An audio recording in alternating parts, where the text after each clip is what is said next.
Hey guys, it's Chantal from the Single Wife South Africa, and I'm with Mark McRae. Hi guys, Mark here, and good to see Chantal again.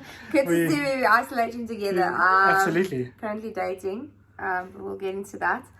We've been fortunate enough to be coached by Justin Cohen. He's a best-selling author, international speaker, and transformational coach. He is busy with a book, and we'll probably launch it after the show or when it's ready to be published. It's called Winning with Relationships, and it's about how to build, I think, a strong foundation within a relationship when people like myself and Mark have rushed into things before. So it's basically cementing the foundation, I would say. And going through the right motions of actually dating and actually going into that kind of relationship. Yeah, because both of us are, we've not done Hopeless. it right.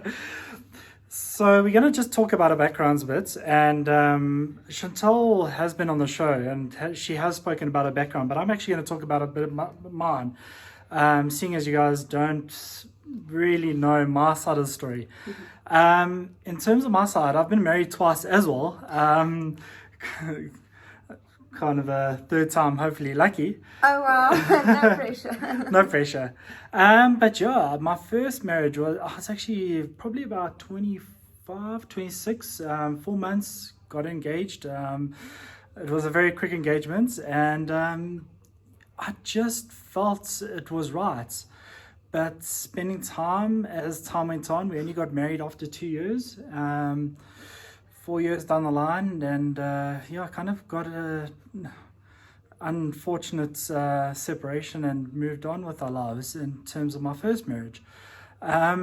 The second one came very quickly after that. It also took about a year before we got engaged, and technically about a year after that, so 2 years down the line, we got married. And once again, 4 years, I kind of have this 4-year cycle. And 4-year itch. yeah, and it's kind of bugs me. So I've also got a little guy. He's 3 years old now, and love him. And unfortunately, I have picked up weight prior to me this beginning of the year, and I wasn't really there for him, in terms of the physical aspect and moving around and being with a little boy that's very energetic.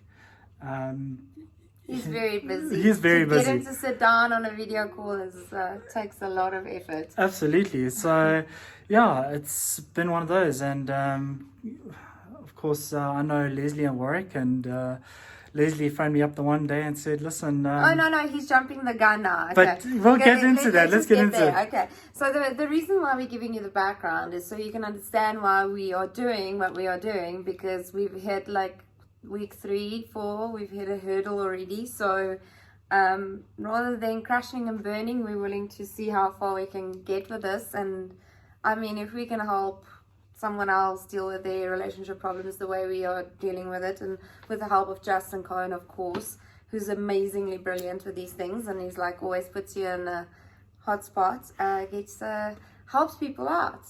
So basically, obviously, if you've watched the show, you'll know my background, and I've also not had a squeaky clean past. Also 2 marriages, 2 divorces, 3 kids with 2 different men.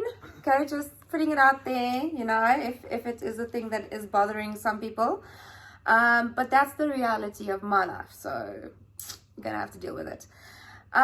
We actually met on Halloween, which was celebrated on the same day that South Africa played. Who were we playing? In the World Cup final. Yes. It was was it New Zealand?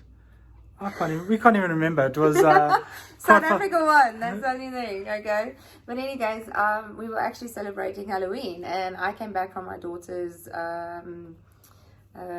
drama recital, and Mark was there, and obviously I was like, okay, he's quite good looking. And then my ex-husband, who's his friend, said he's a no-go. So I'm like, okay, fine. So I benched Mark, and I never looked back. someone on the other side kept on Facebook stalking me. And I wouldn't say sending- Facebook stalking. I sent one friend request and one message, and got a reply back, and that was about it. So yeah. And then December we spent together, and I was a bit more suggestive. He clearly didn't read my signs very well. December was only Christmas, New Year we spent together on the days. So because I just didn't have any family. My family's all over. He's the similar province. to me. Our families are far away So from us. Warwick is kind of my family. This is my second home, part of the furniture. And yeah, I mean, Christmas and New Year we got to spend together. No, I didn't spend New Year with you. Oh, no, that's right, yes. So- Okay. So anyway, guys, I obviously joined the Single Wives from the 17th of February up until the 21st of March, just before the lockdown happened. On the Single Wives, I was supposed to meet someone that I could have a journey with and go through and learn relationship skills. However, my journey did not work out that way. I did not meet someone on the show. However, on my last date, I asked Leslie I needed a date. I didn't want to go with some random person. I didn't want to have my last date to be awkward and weird. And at that stage, we didn't know that the isolation was going to happen. So she suggested Mark. And then Mark, him and I were supposed to meet on the Thursday evening, which didn't happen because lockdown rules were implemented, and because we had such a big crew, we couldn't go to a restaurant and have other patrons at the restaurant, and so that was cancelled. And I thought, okay, well, that's it. But then the next night there was a cocktail party and I invited Mark, and I can still remember I was getting dressed and I thought, okay, cool, I'm going to have this date with a friend and it's just going to be cool. It's going to be a last date. It's nothing serious. Okay. So I walk down the stairs and I'm pleasantly surprised because here's Mark standing now. Lost like half a person of weight. I'm like smelling amazing, looking amazing. And I'm like, oh wow, he cleans up nicely. I dropped about 10 kgs at that stage, I think. Yeah. So we had our first date on camera. Pretty much rehearsed. I think it was very stressful for me just being thrown in the limelight. I mean, you know, being in front of the cameras was just nerve-wracking of notes. He remembered where we were supposed to walk, like left and right. I was just like, we're supposed to go there. And he's like, no. First time I've been on set, and He was a pro. Just must have like fifth week and I still didn't have it down. oh gosh, thanks. Appreciate it. And then we bonded, and I made sure that he didn't drive home drunk that night. And We'll keep the details. then isolation happened, and the real, things became real. And it was either we were going to isolate at home alone, or we could isolate with Warwick and Leslie and the girls, and Mark could join me. And we decided to isolate together. So technically what was supposed to happen on the show is kind of happening at the moment, because Yeah. we're not allowed to talk about our relationship online. We're not allowed to say anything about each other. We can't comment on each other's posts. Social media is out of the question. 100%. We can't even go out. And if we go out, I mean, we have masks on and we're very safe and secure, and we follow social distancing and all of that you need to do.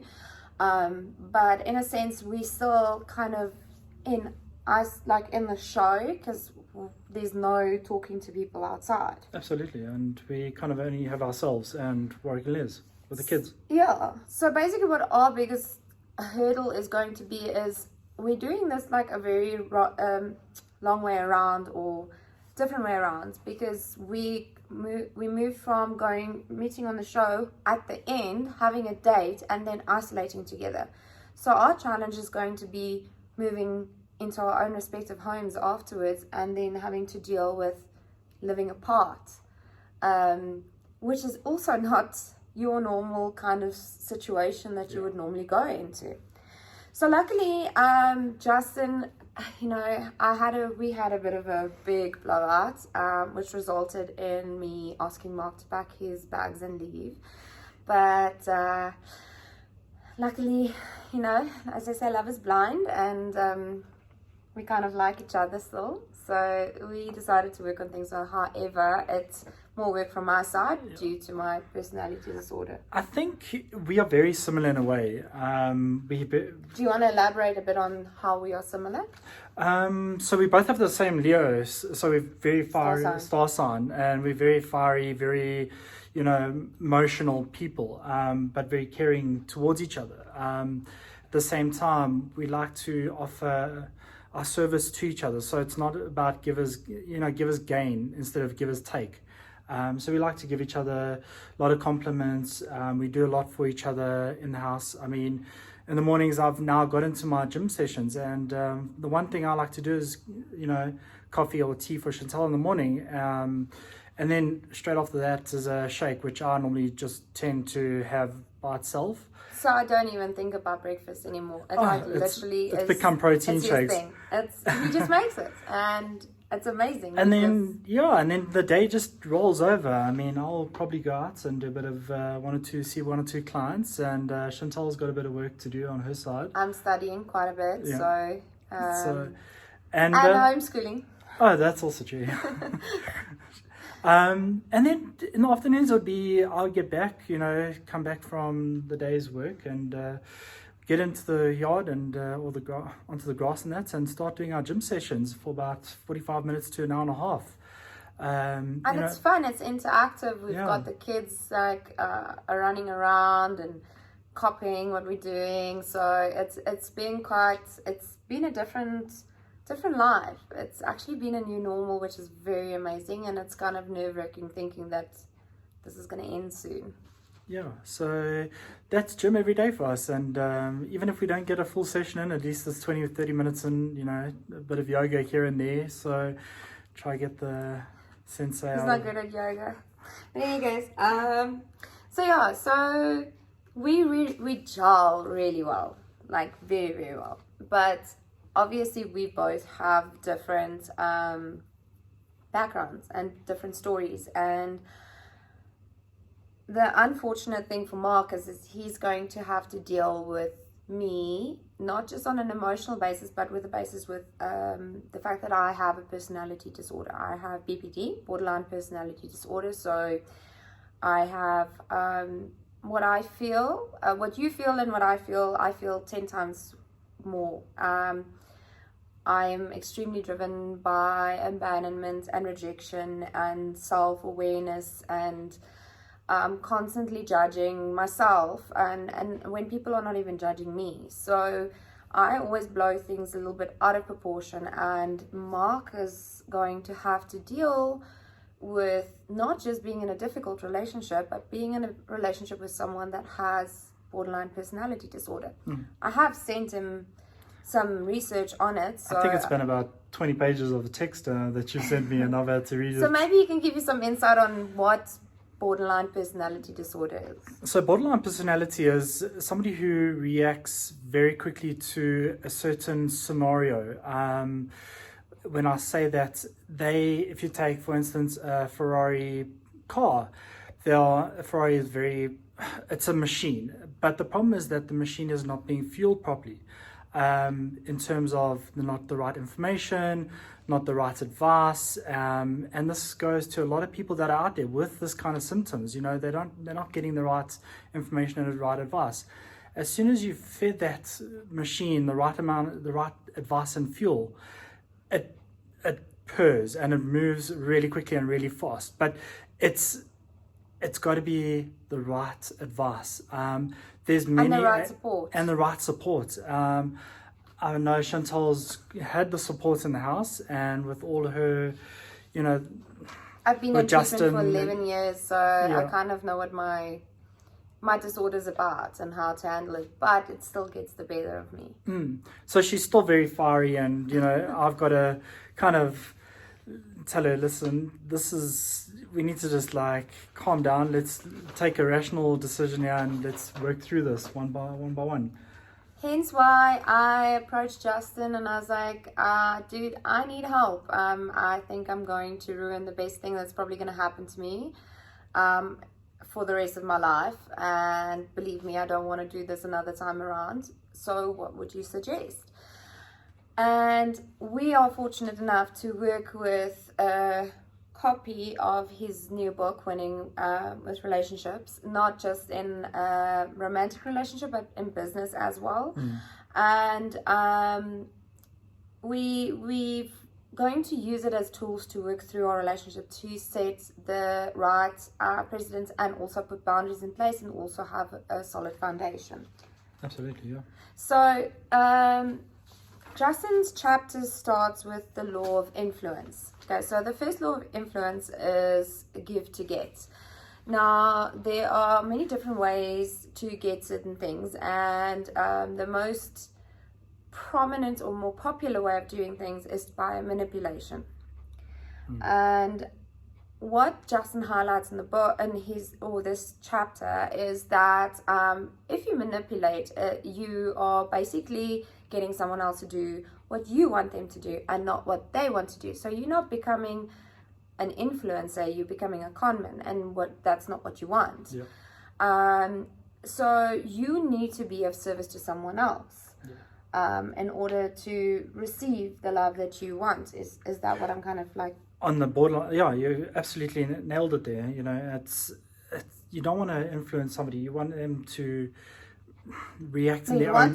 You want them to influence. You don't want to manipulate. You don't want to manipulate them. So you don't want to manipulate the person that you're with, because it's how would you say it? It's kind of, it's fake. Yeah, you're not going to get the right information. You're not going to get the right reaction out of that person. So in this give to get, there are 3 different types of people which we thought we really established, and they are the givers, the takers, and the matches. But we'll get on to that now. One thing that myself and Mark realized fairly later into the relationship, considering it's only like been a month now, is that we are going to need to compromise quite a bit. We're going to have open communication and transparency. Transparency is a big thing as well, yeah.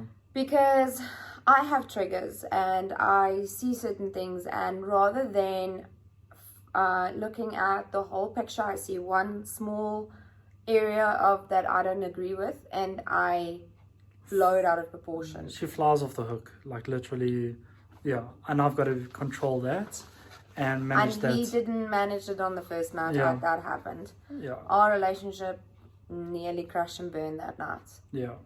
So it took a hard talking to from a lot of people to realize that. And I think the girls actually were going off at me at one stage, and we actually sat in front of Tori, and she actually mentioned, you know, you're actually pushing him away, and you're losing the best thing that you're going to lose very quickly. And in that moment, like Justin explained to me, I'm not thinking with my higher brain. Yeah. I'm thinking with my lower brain, which is impulse, and you know, I react on the emotion, and I'm not actually thinking about what I'm doing or how I'm coming across. So I need to, as a person, need to work on my compromise and communication towards Mark, to say to him, look, I'm not comfortable with what's being said. You are not being transparent.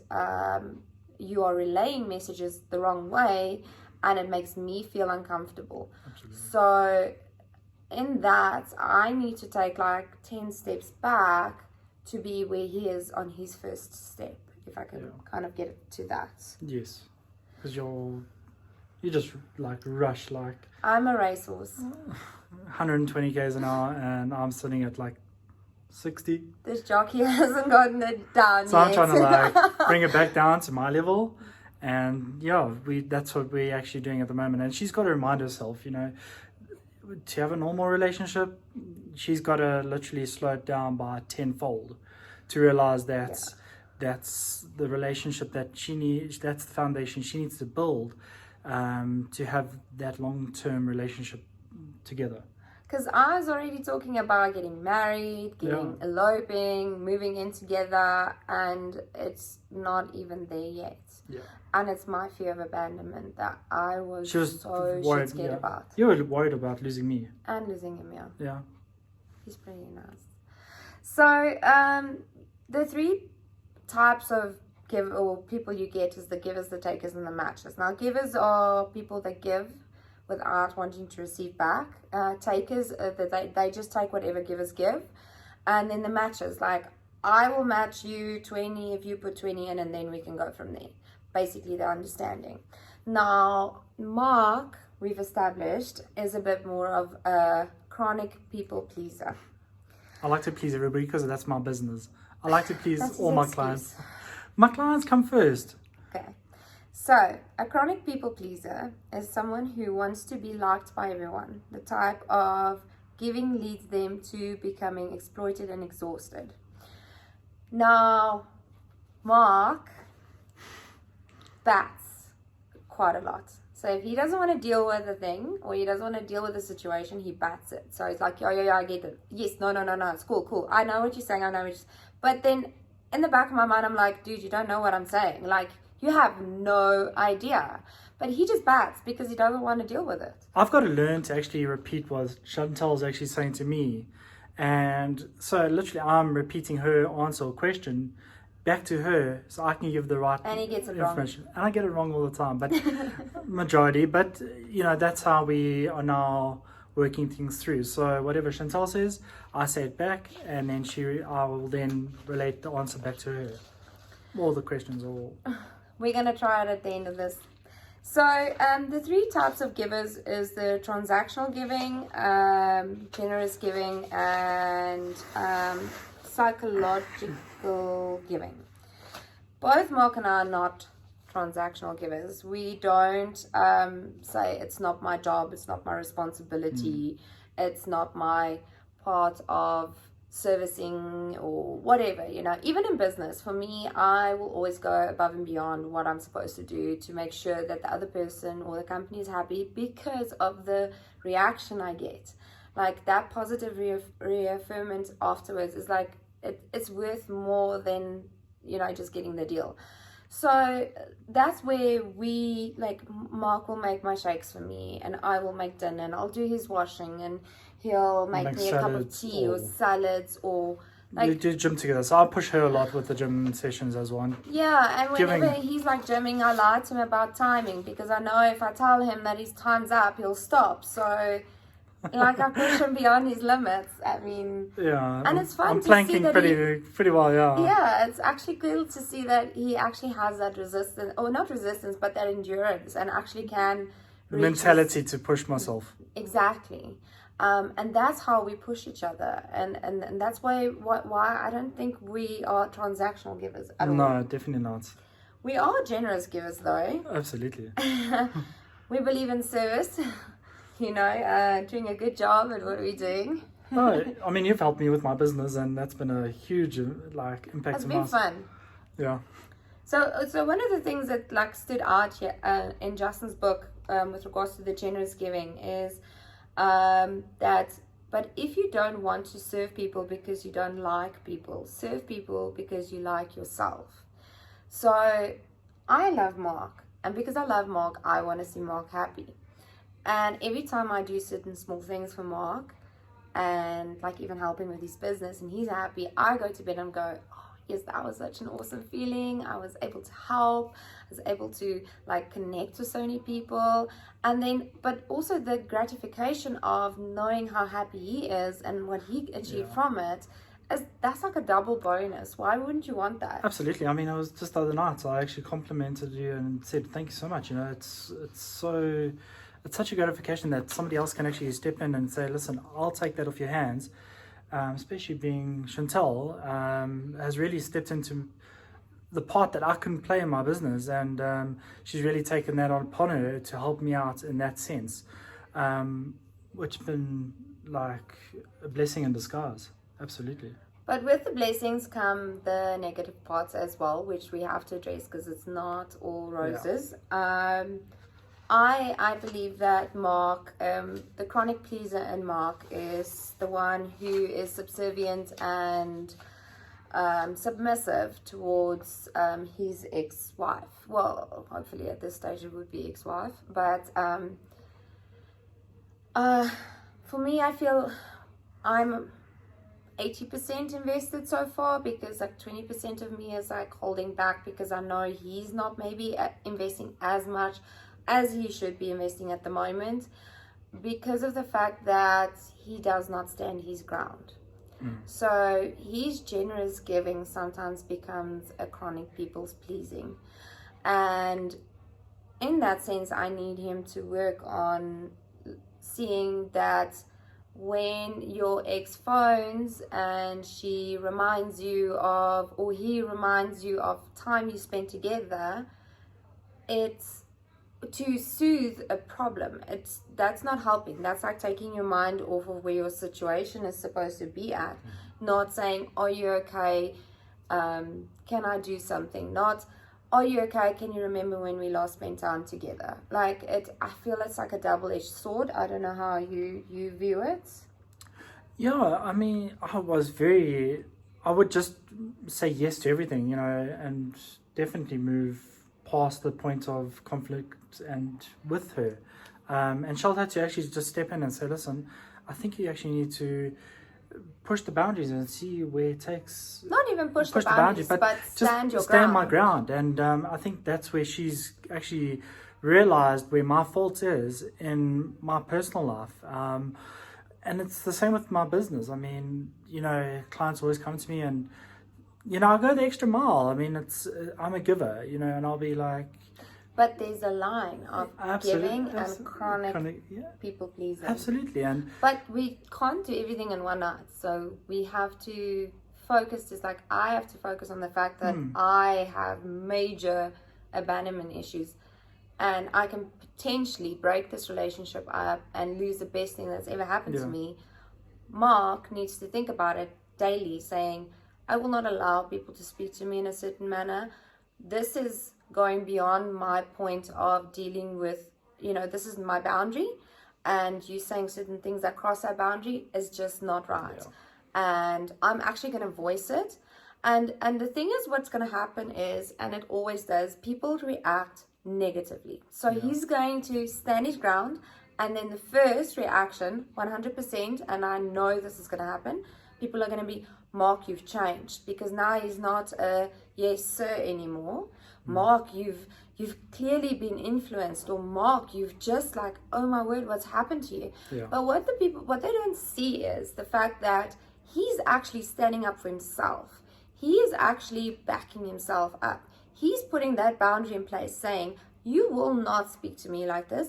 You will not degrade me like this. You will not, I will not allow myself to be spoken to like this. And once you put that boundary in place, people generally who normally overstep that boundary will start lashing out and saying negative things, like saying, oh my word, you've changed. And then they're like, yes. And then they start manipulating you again. Oh, the person that you're with is like so bad for you because now you've all of a sudden become so aggressive. No, you haven't become aggressive. I'm just standing my ground and digging my heels into the ground, and actually what I want in my life is a great relationship with Chantal. And I think that the way to get that is to stand my ground with my past relationship and family members with me as well. We're gonna have to stand our grounds. I mean, this is going into like our third proper relationship, and not many people have hope on like the third time around. So in order for us to have a genuine, real relationship, we need to set a proper foundation. Absolutely. And that's going to only come with Justin and his, all his information that he's passing on to us. Yeah. So the thing is, what generous giving is, it makes you feel better when you give. So amazingly, generous giving doesn't just make us happier, it makes us live longer. But knowing me, my sixth sense saying he's going to die before me, so it's fine. It's just a joke. But anyways, if you had to ask yourself a question, how much stress have you experienced in the last year? I would say ridiculously a big amount of stress. Absolutely. I And mean, you business, as well. You had divorce, personal divorce. I mean, my business as well. Owning your own business is a stressful thing, and adding that divorce in has really skyrocketed. And now we have to deal with a real situation that our children are going to learn about in school one day, this whole COVID-19 lockdown, isolation, hectic social distancing thing. So it's been a Social distancing. it's been a ridiculously new normal for all of us. So, you know, we have to pursue or actually look at this like in a whole different way. Our stress levels have just gone from being normal to like we don't even know where it is sitting at this point in time. Yeah, and you're quite right. I mean, he's been busy at least with business, like, but my profession, I'm in sales. If I'm not out there in your face phoning you, seeing you for meetings, I don't have a source of income. I think for me it's been quite lockdown hasn't been really affected by. I haven't been really affected by lockdown. I mean, I still go out. I think every day I'm going out, and he's lucky. I'm like, and I'm still doing gym. You know, I miss not gymming outside, gymming at home. Gymming at home, yeah. I mean, I used to go to start gym at 5 o'clock in the morning, so that's taken a bit of a back toll and a back seat, and I've had to learn to adapt to the time being at the house with work and the kids, and of course dealing with Chantal and also not seeing Nate. Yeah, I mean, he's really. I mean, I take my hats off to all the single parents and co-parenting parents out there. I'm lucky enough to have 2 ex-husbands that are very open to me being in contact with my children. And I'm a firm believer that you should never use a child to manipulate or hurt or and it's not hurt, but to punish another parent. But we're also in the COVID-19, and I understand that. But what I'm just saying is, like, it breaks my heart to see him when he goes through his emotional reactions when he can't see his son. When Nate is I've free, had two of those sessions, and it's been hard. I mean, it's been very hard, and I mean, he's 3, so he's not sitting still. He doesn't want to be on camera. And you know, he only comprehends 3 years in his little brain, whereas Mark is now 36 and 37. Yeah, that's right. And he has 37 years in his head already. So where he is thinking of solutions of seeing his son is like, this is weird. I'm not seeing my dad.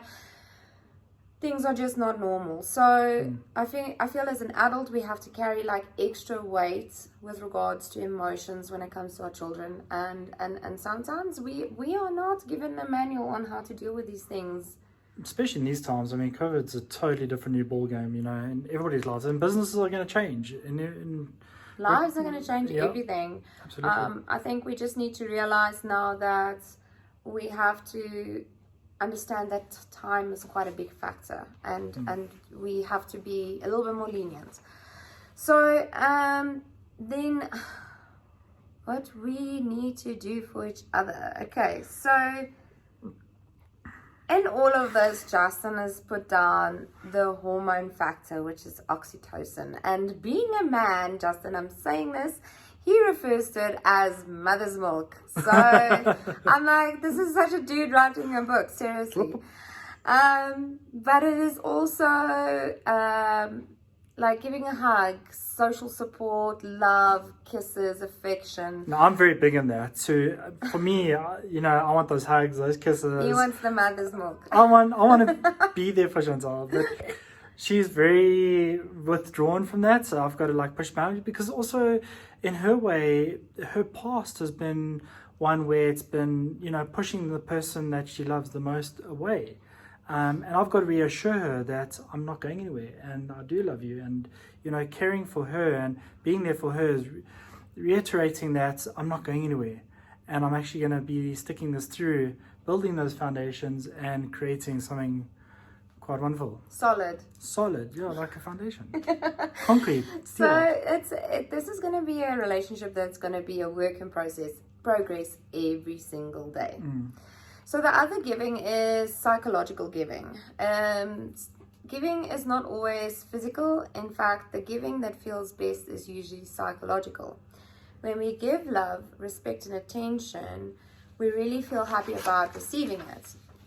So there was this experiment done in the 1940s where orphans were put into an orphanage and they were kept clean and sterile, but there was no touch, like no physical loves or any interaction with them. They were left to cry. These kids grew up and most of them died quite young. But the infants who did survive were more likely to be sick and their growth stunted. Scientists gradually realized that for a person to survive and thrive, meeting their psychological needs was as important as meeting their physical needs. It's not just orphans. All of us need love and attention. When you give it, you make people feel valued, and that increases your influence and your own well-being. So I think in both aspects we are psychological givers as well. Absolutely. Yeah. I've never really, one thing that I've noticed with Mark is I'm a lot more affectionate and I'm a lot more giving with regards to intimacy. It was never really such a big thing for me, but I don't know if it's because we gel so well and we are on the same wavelength that he just fills my love tank up to a point where my brain is almost like open to just being intimate with him all the time. And I think that's like a female thing. Like if your husband really gives attention to you and it pays a lot of attention to you and focuses on you, that you become a little bit more open to giving back. And I feel that when we are together, it is 100% genuine and right. And I think this chapter really just opened up the laws of what we need to start building a solid relationship. Yeah. I think for me, it's you coming to me, and that's the biggest thing that Chantal's actually had to open up, is coming to me and actually giving me a hug from behind, or saying I love you, or just that kiss in the morning. That he looks gorgeous without his hair. Yeah, I mean, it's it's there. I used to have Goldilocks, brunette hair, or mousy brown, but that's gone now, and stress and kids and life goes on. But generally, it's Chantal's opened up a lot to me. I think prior to your previous, you never had relationships. You never had that, and I've actually never had this, because I said to Mark last night, like you get a book when you're pregnant, what to expect when you're expecting, and you read and you know exactly what's going to happen every month. And he did the YouTube videos. Then you get into a relationship where you've never had a really long, successful relationship, and it's not like you get the manual that says what to expect when you go into a new relationship. It's like, okay, we're in a relationship, what now? And you're like, fuck, I don't know. Get married, okay, and then what after marriage? Have children? We don't want any more kids. So we need to learn how to have a successful relationship, and with Justin's help, we will hopefully, and with our input, and I think keeping it light as well, and keeping it fun, and taking one day at a time. I mean, I know for Chantal, it's for her, it's hard. It's hard. She just wants to go, like I said, 120 k's an hour. Let's move like. He's got a wild racehorse, and he's a professional jockey. So absolutely, and it's one of those where we're trying to, compromise with each other. Meet halfway. So this is the first law of influence. So Justin, I hope you're happy with our feedback, and we'll video the next session. Thank you. Bye.